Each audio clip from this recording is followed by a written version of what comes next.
Valmik कराडचे gel बाहेर येण्याचे मार्गच बंद.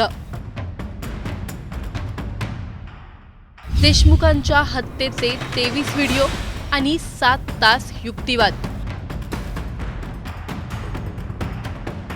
सरपंचांच्या पत्नीचे आणि भावाचे कोर्टात रडतानाचे ते फोटोज.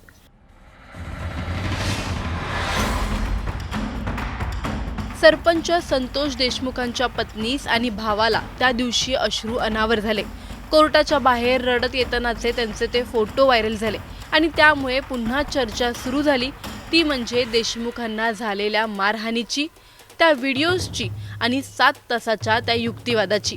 वाल्मिक कराड आणि त्यांच्या सहकार्यावर काय आरोप प्रत्यारोप झाले, त्या दिवशीची देशमुखांची सुनावणी एवढी हळवी का झाली, कोर्टात काय युक्तिवाद मांडला आहे आणि देशमुखांच्या न्यायाचा खटला कुठपर्यंत आला आहे, हे सर्व आज आपण या व्हिडिओमधून जाणून घेणार आहोत. त्यामुळे हा व्हिडिओ शेवटपर्यंत नक्की पहा आणि टाइम्स नाऊ मराठीच्या सर्व माध्यमांना सबस्क्राईब आणि फॉलो करायला विसरू नका.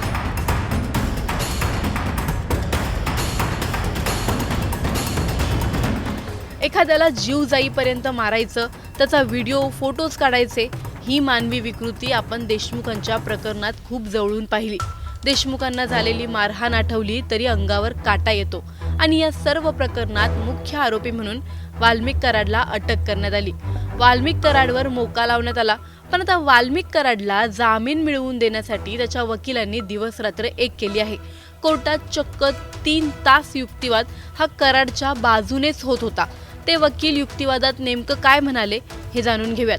मस्साजोगचे सरपंच संतोष देशमुख यांच्या हत्येप्रकरणी केज पोलीस ठाण्यात आरोपी वाल्मिक कराडसह त्याच्या साथीदारांवर खून आणि मकोका कायद्यान्वये गुन्हा नोंदविण्यात आला आहे.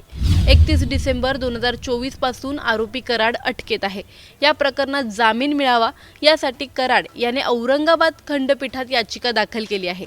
न्यायमूर्ती सुनील एम होतसर यांच्या न्यायालयात ही याचिका सुनावणीस आहे. कराडच्या वतीने ॲडव्होकेट विधिज्ञ शिरीष गुप्ते यांनी युक्तिवाद करताना नमूद केले की कराडला अटकेची कारणे पोलिसांनी लेखी स्वरूपात दिली नाहीत, त्यामुळे त्याची अटक बेकायदेशीर आहे. या गुन्ह्यात चुकीच्या पद्धतीने मकोका लावण्यात आला. मकोका आदेशाची मंजुरी ही चुकीच्या पद्धतीने देण्यात आली आहे. तर कराडचा या घटनेशी कोणताही संबंध नाही. देशमुख यांच्या हत्येवेळी ते घटनास्थळापासून शेकडो किलोमीटर दूर होते. खोट्या पद्धतीने कराडला या गुन्ह्यात गोवण्यात आला आहे. त्याच्या विरोधात कोणताही पुरावा नमूद नसल्याने त्यास जामीन देण्याची विनंती करण्यात आली. कराडच्या वकिलांचा युक्तिवाद खोडून काढताना मुख्य सरकारी वकील ॲडव्होकेट अजय सिंह गिरीश यांनी देशमुख हत्याकांडाचा संपूर्ण घटनाक्रम उलगडून दाखवला. प्रत्येक घटनेत साक्षीदार आहेत. CDR रिपोर्ट, CCTV फुटेज आणि आरोपींची आपसातील ऑडिओ रेकॉर्डिंग सरकारी पक्षाकडे आहे. शिवाय या सर्व पुराव्यांना पुष्टी देणारे न्यायवैद्यक प्रयोगशाळेचे अहवाल आहेत. कराड हा या घटनेचा मुख्य सूत्रधार असून अवादा कंपनीकडे 2 कोटी रुपयांची खंडणी मागितली होती. खंडणी न दिल्यास कंपनी बंद करण्याचा प्रयत्न आरोपींनी केला. कंपनी बंद करू नका, रोजगार जाईल, यासाठी सरपंच संतोष देशमुख यांनी खूप विनंती केली होती. यामुळे चिडून आरोपींनी त्यांचे अपहरण केले, नंतर त्यांची निर्घृण हत्या केली असे गिरीश यांनी सांगितले. प्रत्यक्ष मारहाणीचे व्हिडिओ घटनावेळी आणि नंतर विष्णू चाटे आणि कराडच्या कायम संपर्कात होते असे सांगितले गेले. सकाळी 11:30 वाजता सुरू झालेली सुनावणी सायंकाळी 6:30 वाजेपर्यंत सुरू होती. कोर्टात देशमुखांवरील अत्याचार पाहून तर देशमुखांच्या पत्नी आणि बंधू धनंजय यांच्या अश्रूंचा बांधच फुटला. कोर्टात लॅपटॉपवर दाखवले जाणारे देशमुखांवर केल्या जाणाऱ्या अत्याचाराचे ते 23 व्हिडिओ त्यांना आणि न्यायव्यवस्थेला देखील बघवले गेले नाहीत.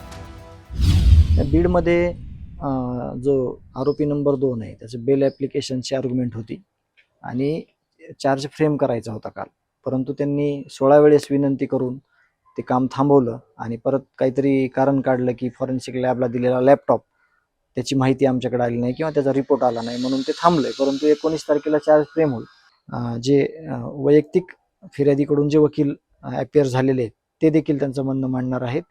16 तारखेचा हा विषय आहे. पण तिथं हे सगळं करत असताना घटनाक्रमाचे काही 23 व्हिडिओ जे वकील साहेबांकडे आहेत त्यातले काही व्हिडिओ दाखवताना कोर्टाने असं सांगितलं की हे आम्हाला दाखवू नका, हे पाहणं असह्य आहे, आम्ही बघू शकत नाहीत.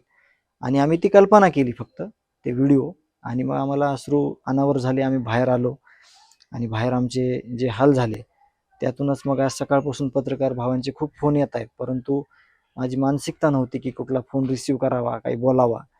हाच एक नंबरचा आरोपीच सगळं घडवून आणत होता. ह्यानंच सगळं हे षडयंत्र केलं, कटकारस्थान केलं. त्याचे व्हिडिओज, त्याची कॉल रेकॉर्डिंग, त्याचे टॉवर लोकेशन, त्याची सगळी ही चैन, या सगळ्या गोष्टी मी मेरिटविषयी जास्त बोलणार नाही, परंतु हे सगळं दाखवण्याचा प्रयत्न सरकारी वकील साहेबांना केला आणि त्यांचं म्हणणं मांडलं. परंतु आता ह्याच्यात एक प्रामुख्यानं गोष्ट अशी आहे, देशमुख कुटुंबावर एवढा आघात होऊन, गावावर एवढा आघात होऊन माझा भाऊ कायमचा ह्यांनी हिरावलाय. आरोपीचं समर्थन करणारे जे लोक आहेत ते मोठ्या प्रमाणामध्ये इंस्टा असेल, फेसबुक असेल, व्हॉट्सअप असेल, त्यावर काही पोस्ट शेअर करत आहेत ह्या 8 दिवसात की एक नंबरचा आरोपी बाहेर येणार, त्याच्या हत्तीवर मिरवणूक काढणार, परत असं करू, परत दहशत करणार, परत हे करणार. तर खऱ्या अर्थानं गृहमंत्री आणि म्हणजे जे CM साहेब आहेत, मुख्यमंत्री साहेब, त्यांनी या गोष्टीची दखल घेऊन या ज्या काही फेसबुकवरच्या पोस्ट आहेत, जे काही ह्यांचे समर्थक आहेत, त्यांना कायद्याचा धाक दाखवून आमचं जे कुटुंब भयभीत आहे त्याला थोडं आधार द्यावा आणि या सगळ्या लोकांवर कारवाई करावी असं आमचं मत आहे आणि आम्ही तशी मागणी देखील लेखी स्वरूपात करणार आहोत. मात्र इतके पुरावे, 23 व्हिडिओ, CDR, ऑडिओ रेकॉर्डिंग आणि तब्बल 7 तासांचा युक्तिवाद असूनही एक प्रश्न आजही उभा राहतो. देशमुखांना न्याय मिळेपर्यंत अजून किती अश्रू वाहावे लागणार? वाल्मिक कराड खरंच जेल बाहेर येणार का, की हे सर्व पुरावे त्यांचे मार्ग कायमचे बंद करतील? एखाद्याचा शेवटचा श्वासही कॅमेऱ्यात कैद करणारी ही मानसिकता नक्की कुठून आली? 23 व्हिडिओ जर पुरावा नाहीत तर मग सत्य नेमकं कशात आहे? 7 तासांचा युक्तिवाद जर न्याय देऊ शकत नसेल तर सामान्य माणसाने न्यायासाठी कुठे जावं? कोर्टाच्या बाहेर रडणारी पत्नी न्याय मागते, भाऊ अश्रूंमध्ये मोडतोय, मग आरोपींसाठी कायदे इतके मऊ का होत आहेत?